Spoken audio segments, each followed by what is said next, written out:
अस्सलाम वालेकुम। आज मैं बना रही हूँ मुहर्रमुल हराम के मौका पर स्पेशल खीर, चावलों की खीर बनाऊंगी और उनको मैं सर्व करूंगी मिट्टी के प्यालों में। तो इसके लिए जिन जिन चीज़ों की ज़रूरत है उसमें मेरे पास है 1 पाव चावल। इनको मैंने तकरीबन 1 से 1.5 घंटा पहले धोकर भिगो के रख दिया था। 1.5 लीटर मेरे पास दूध है। 1 कप मेरे पास खुश्क दूध है। 1 कप चीनी है और हाफ कप मैंने पिसा हुआ खोपरा लिया है। और पिस्ते और बादाम हैं, कुछ अंदर डालूंगी और कुछ गार्निश के लिए। और 3-4 इलायचियों के बीज हैं मेरे पास। तो चलिए स्टार्ट करते हैं। के अंदर मैं डालूंगी चावल और साथ में थोड़ा सा पानी। पहले हम चावलों को पानी में थोड़ा सा उबालेंगे, इनको गला लेंगे और इसके बाद दूध डालेंगे।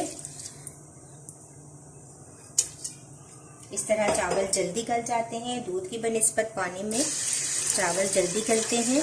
तो थोड़े से पानी के अंदर मैंने चावल डाल कर रखती हैं और अब ये उबलेंगे तो इसके बाद हम दूध शामिल करेंगे। तो देखिए चावल गल चुके हैं, पानी भी खुश्क हो चुका है और हाफ अभी कुक हुए हैं। अब मैं दूध डालूंगी और दूध के अंदर इन चावलों को मज़ीद पकाऊंगी। तो ये मेरे पास 1.5 लीटर दूध है जो कि सारा चला जाएगा। और अब मैं इसको अच्छा सा हिलाऊंगी, इनको चावलों को पकाऊंगी। और साथ ही ये मेरे पास इलायचियों के बीज हैं, ये भी डाल दूंगी और चीनी भी ऐड कर दूंगी। 1 कप चीनी है। और अब मैं इसको हिलाती रहूंगी और अच्छा सा इनको पका लूंगी। तो देखिए चावल हमारे इस कंडीशन में आ चुके हैं, काफ़ी अच्छे से गल चुके हैं, लेकिन अभी जो है मैश नहीं हुए। तो मैं हैंड ब्लेंडर के साथ इनको थोड़ा सा मैश कर लेती हूँ। चूल्हा मैंने ऑफ कर दिया है और थोड़ी देर हम हैंड ब्लेंडर के साथ मैश कर लेंगे। अगर आपके पास हैंड ब्लेंडर नहीं है तो आप जूसर ब्लेंडर में आप इनको मैश कर लें।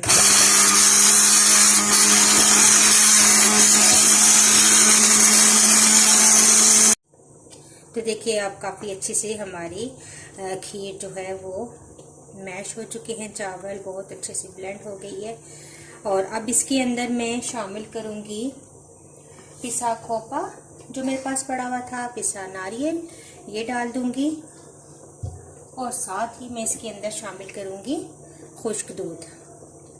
ये दोनों चीज़ें शामिल करके इनको अच्छा सा मिक्स करूंगी।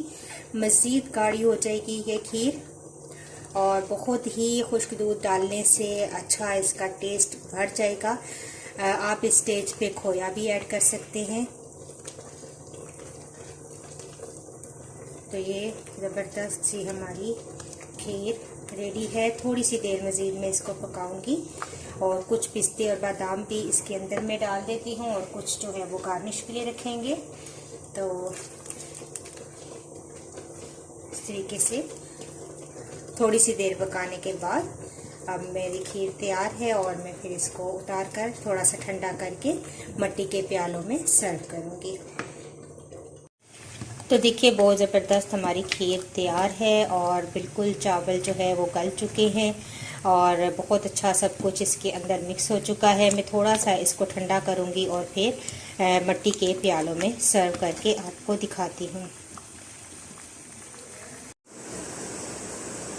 इस तरीके से हम मिट्टी के प्यालों में ये खीर सर्व करेंगे।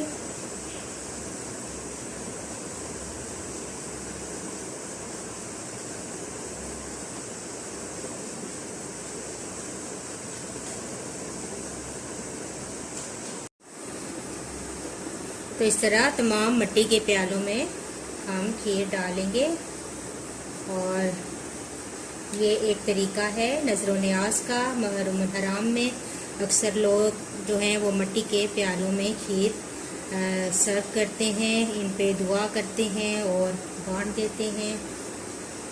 और इस तरीके से तमाम प्यालों में खीर डालूंगी।